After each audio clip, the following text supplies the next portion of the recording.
Salam. Bugün səhiyyəmizlə bağlı çox danışılan bir analizə, SRP-yə daha yaxından baxacağıq.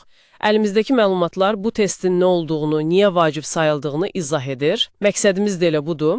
Analiz cavabınızdakı o rəqəmlər, yəni SRP, əslində nəyi göstərir, bunu anlamağa çalışaq. Yaxşı, başlayaq. Bu SRP dediyimiz nədir axı? Bedenin bize gönderdiği gizli bir mesajdı. Elə demək olar, hə. SRP açılışı C-reactive protein.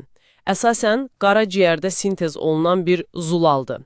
Bədənimizdə fərqi yoxdur harada, bir iltihab, yəni bir yanğı prosesi başlayanda qandakı SRP-nin miqdarı kəskin şəkildə artır. Bu, sanki bədənin dayan, burada bir problem var siqnalıdır.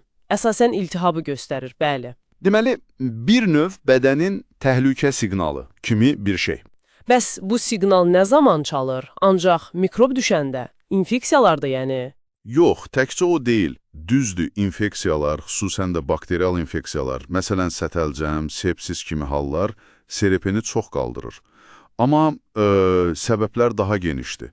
Məsələn, revmatoid artrit kimi autoimmun xəstəliklər, yanıqlar, ciddi travmalar, hətta bilirsiniz, cərrahi əməliyyatlardan sonra da yüksələ bilir. Bəzi xərçəng növləri, damarların özünün iltihabı, bunlar da SRP-ni artırır. Yəni, həqiqətən siyahı uzundur. Oho, bu doğrudan da geniş imiş. Belə çıxır ki, SRP yüksək olanda səbəbi tapmaq asan deyil. Bəs hansı rəqəmlər normaldır? Nə vaxt həyəcan təbili sayılır? Ümumi qəbul olunmuş yanaşma belədir ki, adətən 5 mg-dan aşağı dəyərlər normaldır, amma bu laboratoriyadan laboratoriyaya dəyişə bilər, bunu unutmayaq. Mənbələrə görə təxminən 5-dən 40 arası yüngül artım sayılır, 40-dan 200-ə qədər orta, 200 mg-dan yuxarı isə artıq ciddi bir iltihabi prosesdən xəbər verir. Amma baxın, bu çox vacibdir.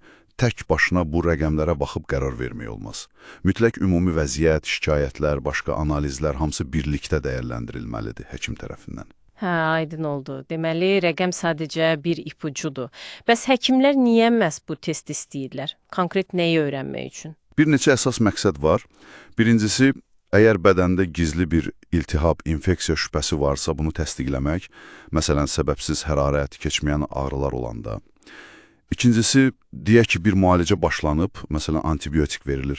Həkim CRP-yə baxaraq müalicənin işə yarayıb yaramadığını izləyə bilir. CRP düşürsə, ikən bilməyə kömək edir. Yəni, CRP problemin adını deməsə də bir problemin varlığını göstərir və həkimə yol göstərir. Çox maraqlıdır bu. Problemin özünü yox, sadəcə varlığını işarələyir. Onda bayaq saydığımız o geniş səbəbləri düşünsək, yüksək CRP həmişə antibiotik lazım olduğu anlamına gəlmir, eləmi? Tamamilə doğru. Bu bəlkə də ən çox yanlış anlaşılan nöqtədir. Yüksək CRP təkcə infeksiya deyil. Dediyim kimi iltihabdan ola bilər, autoimmun xəstəlikdəki kimi, toxuma zədələnməsindən travma, yanıq kimi, hətta bəzən ürək infarktı zamanı belə arta bilər. Ona görə də CRP-yə qeyri-spesifik göstərici deyirik. Yəni, tək başına diaqnoz üçün yetərli deyil. Həkim mütləq sizin şikayətlərinizi, digər analiz nəticələrini, ümumi vəziyyətinizi nəzərə alıb, əsl səbəbi axtarmalıdır. Bu qeyri-spesifiklik məsələsi həqiqətən önəmlidir. Bir də mən HSCRP deyə bir şey eşitmişəm. Adi CRP ilə bunun nə fərqi var? Bu daha həssas bir siqnaldır, yoxsa necə? Bəli, HCRP, yəni yüksək həssasiyyətli CRP testi, adından da göründüyü kimi, qanda çox-çox aşağı səviyyədə olan iltihabı belə ölçməyə imkan verir. Klasik CRP daha çox kəskin, güclü iltihabı prosesləri, infeksiyaları aşkarlamaq üçündürsə, HCRP əsasən bədəndəki xroniki, yəni uzun müddət davam edən amma zəif gedən iltihabı göstərir. Və bunun da əsas istifadə sahəsi ürək-damar xəstəlikləri riskini qiymətləndirməkdir. Mənbələrdə göstərilir ki, məsələn, HCRP 1 ml-dən aşağıdırsa risk azdır. 1 ilə 3 arası orta risk, 3-dən yuxarı isə yüksək ürək-damar riski ilə əlaqələndirilir. Əlbəttə, bu da tək deyil, başqa risk faktorları var, xolesterin, təzyiq, həyat tərzi və s. Amma bu, bizi bir sual qarşısında qoyur. Görəsən bədəndəki bu xırda davamlı iltihablar uzun müddətdə başqa hansı fəsadlara yol aça bilər? Həqiqətən düşündürücü sualdır. Yaxşı, bəs belə bir vəziyyət.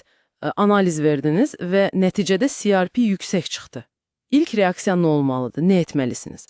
İnternetdə GRP yüksekliği nə deməkdir deyə axtarıb özünüzə diaqnoz qoymamaq. Unutmayın, bu sadəcə bir siqnaldır. Xəstəliyin adı deyil. Mütləq və mütləq həkimə müraciət etmək lazımdır. Həkim lazım bilərsə əlavə müayinələr istəyəcək, başqa qan testləri, bəlkə rentgen, USM və s. ki bu yüksəkliyin səbəbini tapsın. Ondan sonra da uyğun müalicə və ya tədbir görüləcək. Deməli, ümumiləşdirsək, CRP bədəndə nəsə qaydasında olmadığını göstərən vacib bir işarədir. Amma özü tək başına yolu göstərən bir fənər deyil. Həkimin müayinəsi, digər analizlər olmadan sadəcə bir rəqəmdir. Və yüksək olması da hər zaman infeksiya və ya antibiotikə ehtiyac demək deyil. Tamamilə razıyam. GRP əslində bədəninizin daxili dünyası haqqında sizə verilən qiymətli bir informasiya parçasıdır. Bu siqnalı anlamaq önəmlidir və bu bizi başqa bir düşüncəyə aparır.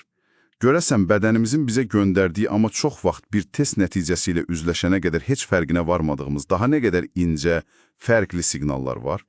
Bəlkə də elə gündəlik həyatımızda bu daxili mesajlara qarşı biraz daha diqqətli olmalıyıq. Nə düşünürsünüz?